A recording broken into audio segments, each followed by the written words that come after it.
Britain in the 1960s felt different. The streets were quieter, petrol was cheap, motorways were growing across the country, and British carmakers were building some of the most elegant luxury cars in the world. Back then, owning a luxury British car meant something special. It was a sign of success, style, and sometimes even power. These were the cars seen outside expensive hotels, country houses, government buildings, and fashionable London streets. Some were driven by businessmen, others by celebrities, politicians, and even royalty.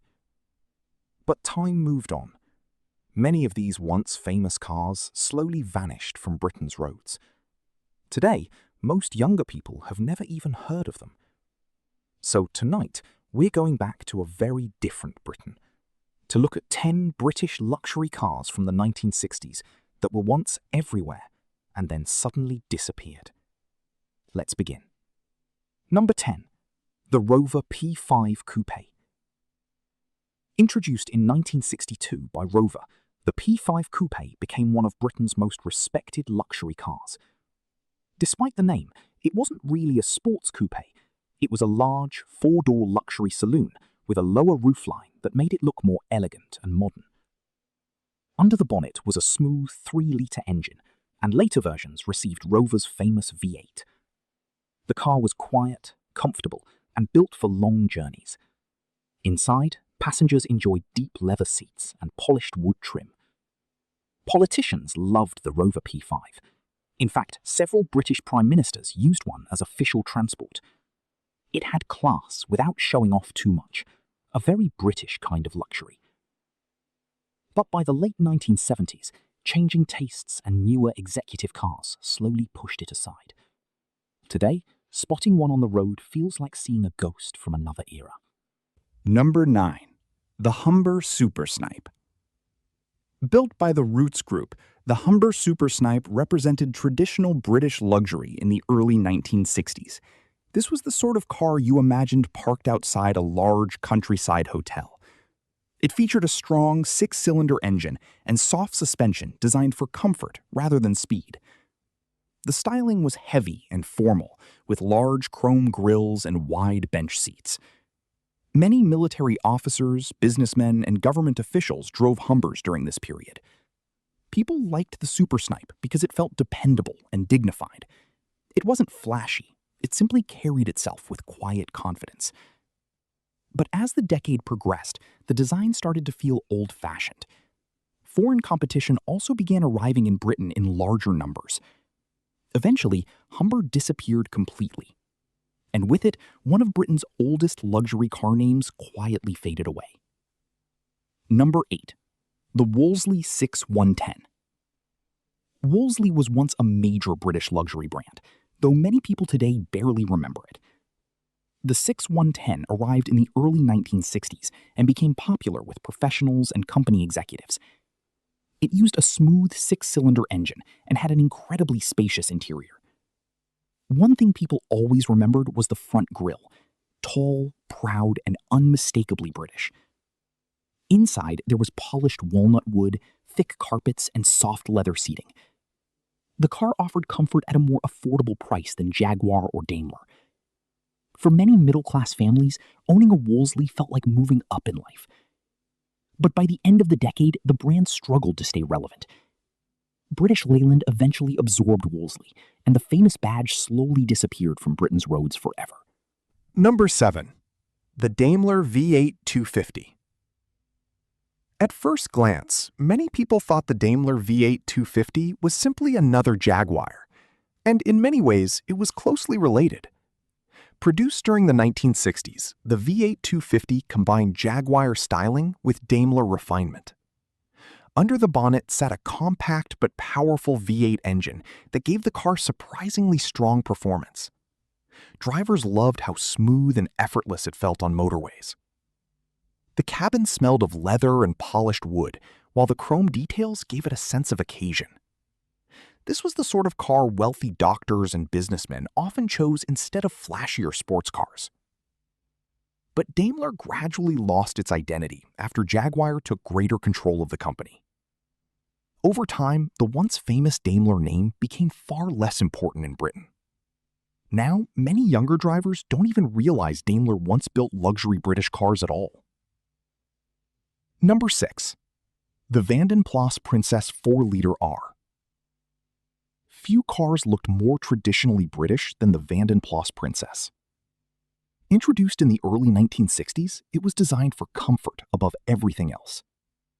The large grille, tall body, and limousine-like interior made it feel incredibly formal. Underneath, it used a Rolls-Royce-designed engine, giving the car smooth and quiet performance.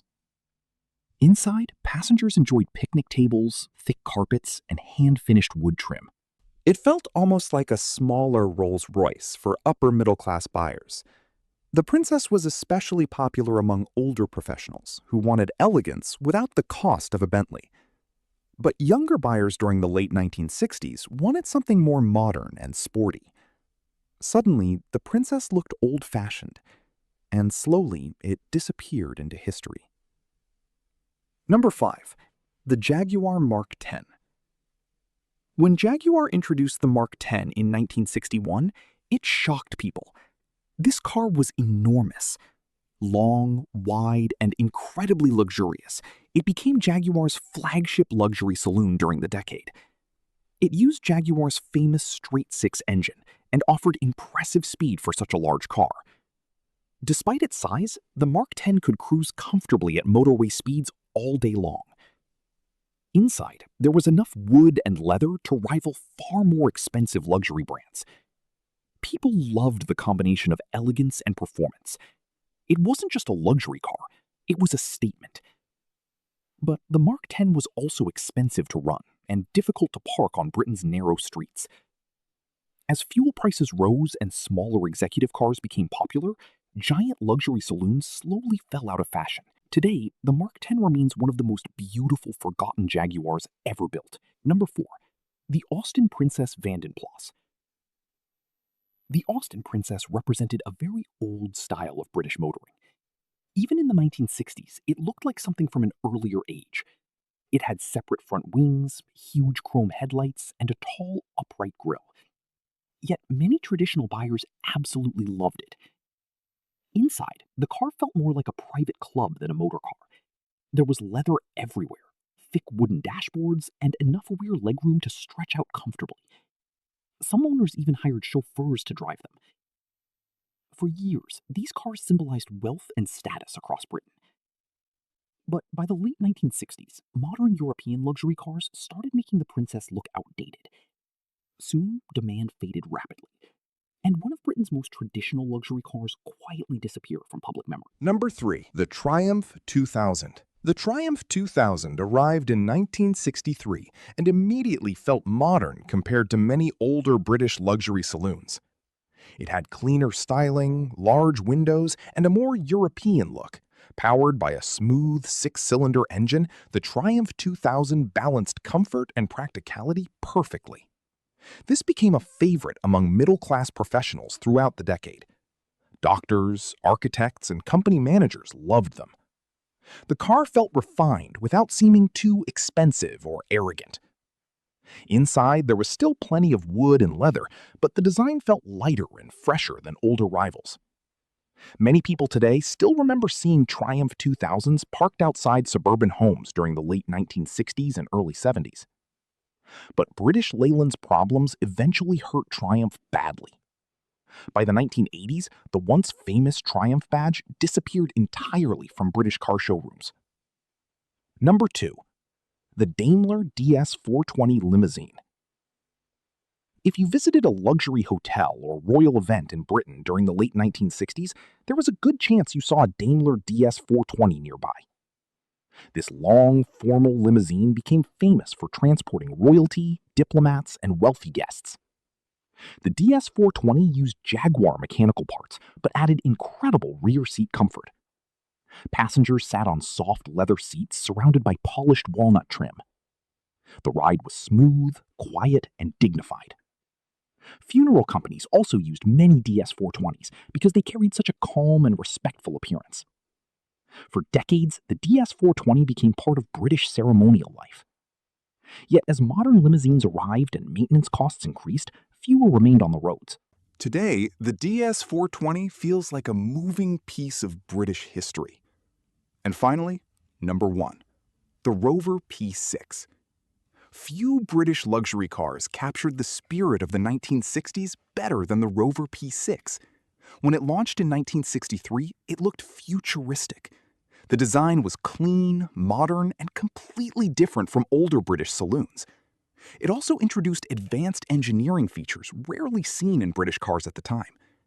Under the bonnet, buyers could choose refined 4-cylinder engines, and later, Rover's famous V8 transformed the car into something truly special. The Rover P6 won European Car of the Year in 1964, a huge achievement for a British manufacturer. People loved the mix of comfort, safety, and performance. For years, the P6 was absolutely everywhere across Britain. Businessmen drove them. Police forces used them. Families admired them. It represented modern British confidence during a changing decade. But like so many British classics, time eventually caught up with it. Production ended in the 1970s, and slowly the cars vanished from daily life. Today, seeing a Rover P6 brings back memories of a Britain that no longer exists. These cars were more than machines. They represented a certain kind of British elegance, a quieter world of polished wood dashboards, chrome details, and long motorway journeys through the countryside. Many disappeared because the world changed. New technology arrived. Foreign competition grew stronger, and British car manufacturing slowly declined. But for those who remember them, these luxury cars still carry something special, a feeling of old Britain. And perhaps that's why people still love them today.